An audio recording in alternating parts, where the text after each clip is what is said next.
eco no estado de São Paulo, por exemplo, nos jornais paulistas, no sentido de que aquilo era uma maneira de desapropriar, uma maneira violenta, como na Nicarágua. A coisa era num tom muito exacerbado. No entanto, o que a CESP fez lá foi o seguinte: para poder criar a CESP, criar as suas represas, foi preciso ver em que situação ficavam aquelas famílias e, portanto, desapropriar terras onde essas zonas alagadas fossem compensadas. E isso pagando o direito de acordo com a lei brasileira atual, que não permite absolutamente a desapropriação sem indenização prévia, justa e em dinheiro, como diz a Constituição. Tudo direito. No entanto, essa tremenda resistência, o que mostra que o grande entrave, na minha opinião, o grande entrave, a criação de um Brasil novo e livre de peias, de humilhações, esse ambiente atrasado e retrógrado que tanto nos envergonha, é realmente o problema da distribuição da terra. Meu nome é Moisés Simeão de Oliveira, sou agricultor, estou aqui no projeto Gleba 15 de Novembro. O projeto 15 de Novembro é uma gleba onde reside 450 famílias e é uma luta com uma história muito fundamental de toda a classe trabalhadora.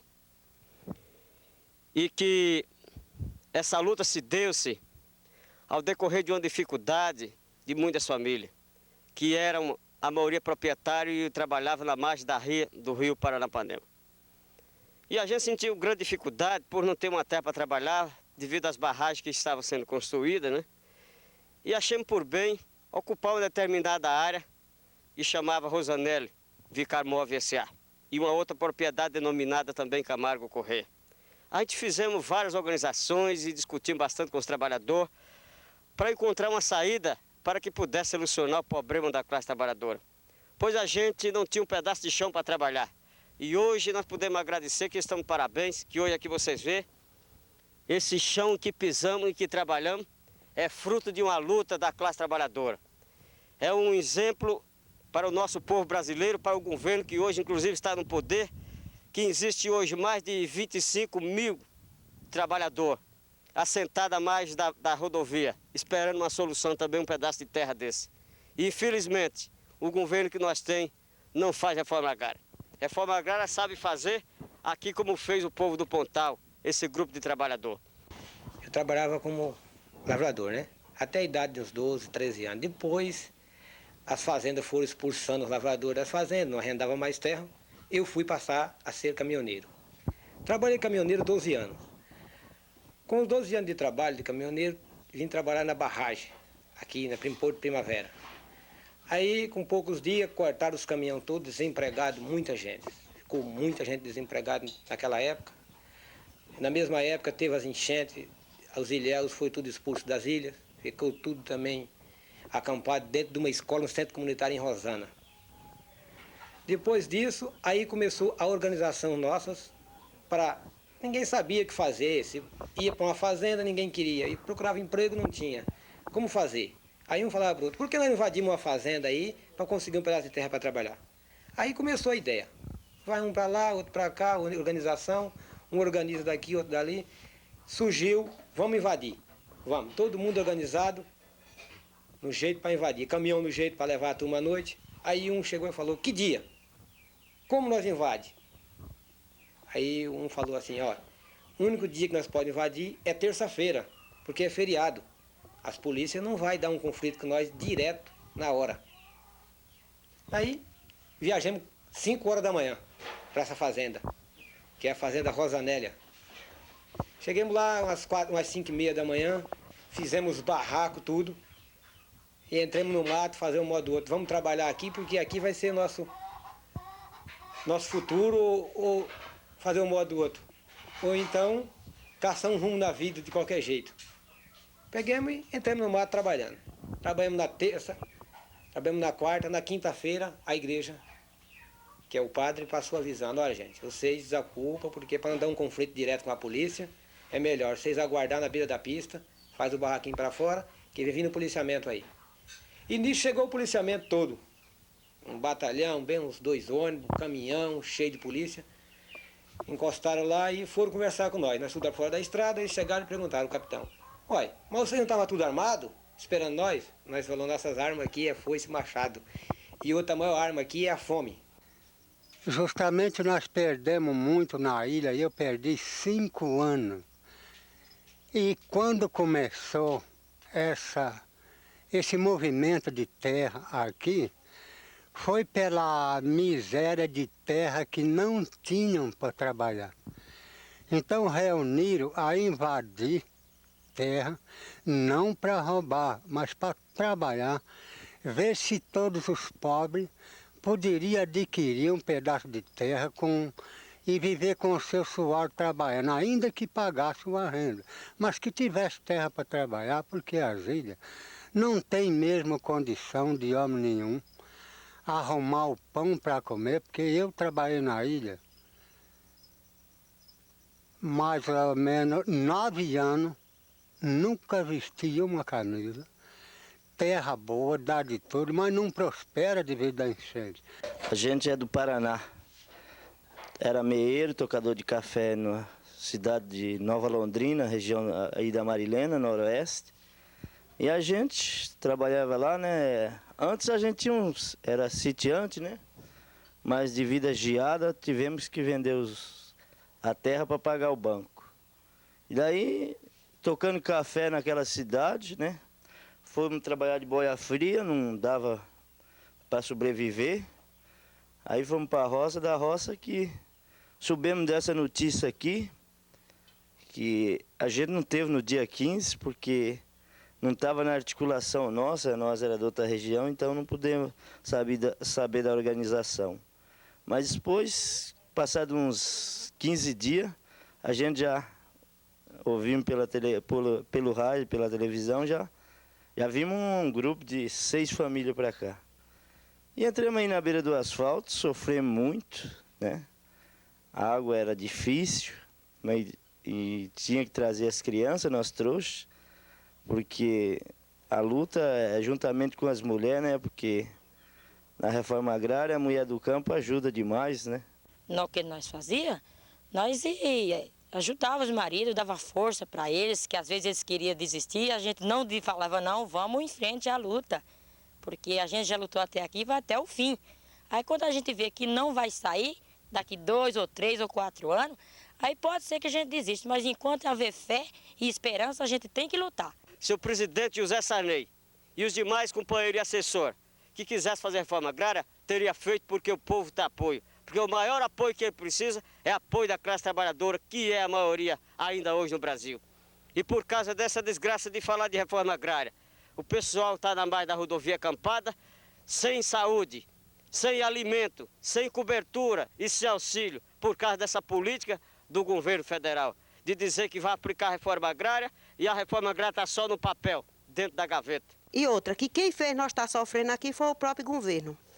Porque do dia que ele fez esse plano da reforma agrária, ele já estragou até com a vida nossa também. Porque até nessa altura que não tinha plano de reforma agrária, os fazendeiros arrendavam a terra para nós.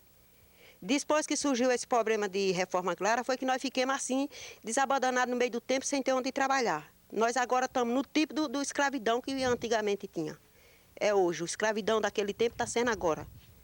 Os fazendeiros pegam as fazendas deles, quando acabar, cultiva as terras deles e põe nós para trabalhar, do jeito que eles querem.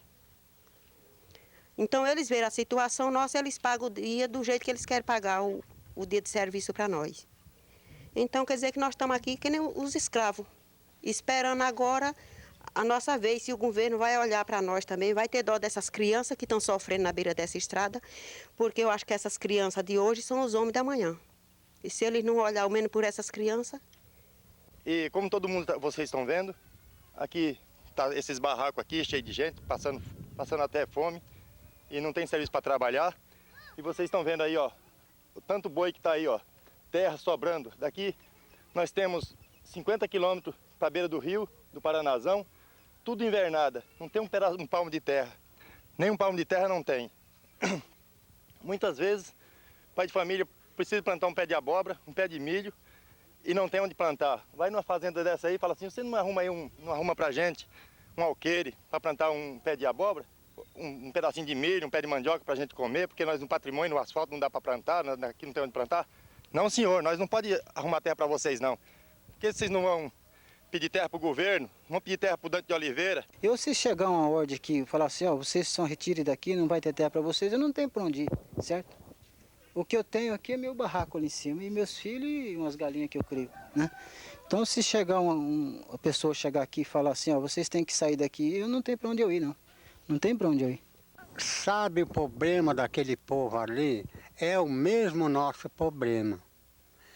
Porque nós entramos mais cedo, possamos dizer que tivemos mais sorte, porque achamos quem desse mais a mão para nós.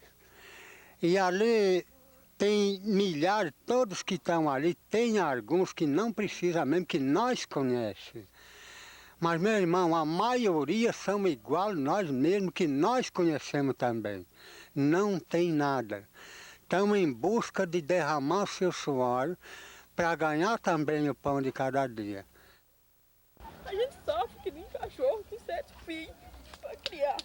Mas eu não tenho mais condições não dá mais para esperar não. A gente já está revoltado. Igualmente todas as crianças que tem aí nesse acampamento, muitos pais de família já revoltados, esperando a solução e não tem de jeito nenhum. Nós já estamos cansados de esperar, já estamos para fazer alguma coisa, não dá mais de jeito nenhum, viu? Então essa aqui é a minha esposa, que está aqui ao lado chorando. Ela, você desculpe que ela não sabe falar, porque é analfabeta igual eu mesmo. Mas por causa dessas criancinhas, se a terra não sair alguma coisa, o Zé Rodrigo Queiroz vai fazer. Faz 18 anos que eu não vejo pai nem mãe. Mas quem sabe, se eu não ver vivo, morto, eu vou ver. Eu chamei o meu livro sobre este plano de colonização da CESP de Entre o Deus e a Vasilha, citando uma frase do Eça de Queiroz, que dizia, já no tempo dele, e olhando o Brasil que estava virando um país de doutores situados nas cidades, ele disse que o Brasil lembrava ele um ateliê de escultura em que houvesse lá um monte de barro. Aquele monte de barro podia se transformar num deus ou numa vasilha. Segundo Eça de Queiroz, o Brasil estava se transformando numa vasilha. Isto é, em vez de usar aquele barro para fazer alguma coisa, uma nova terra, uma coisa que tivesse significação, estava fazendo uma pequena vasilha.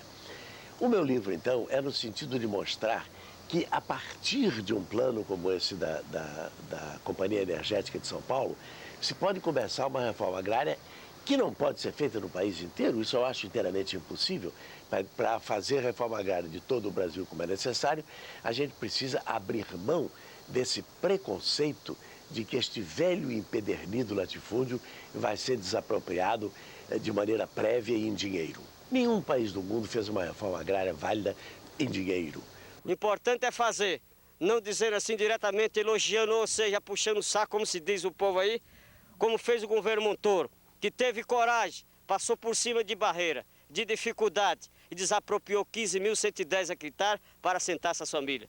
E hoje, como vocês veem, está aí todo o projeto de parabéns, muita lavoura, muito arroz, muito feijão. E isso tudo é para saciar a fome do povo do campo da cidade.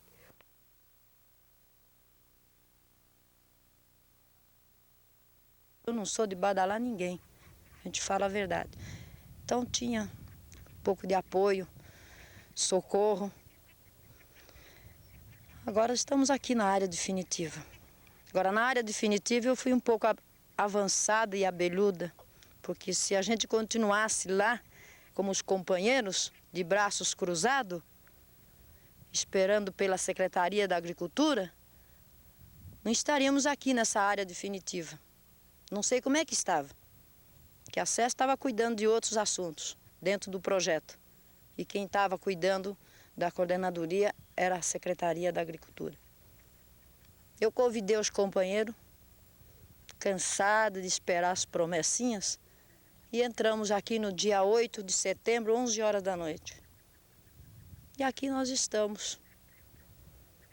Mas já era uma área desapropriada para o movimento do projeto 15 de novembro. A gente encontra muita dificuldade, meus companheiros, muita.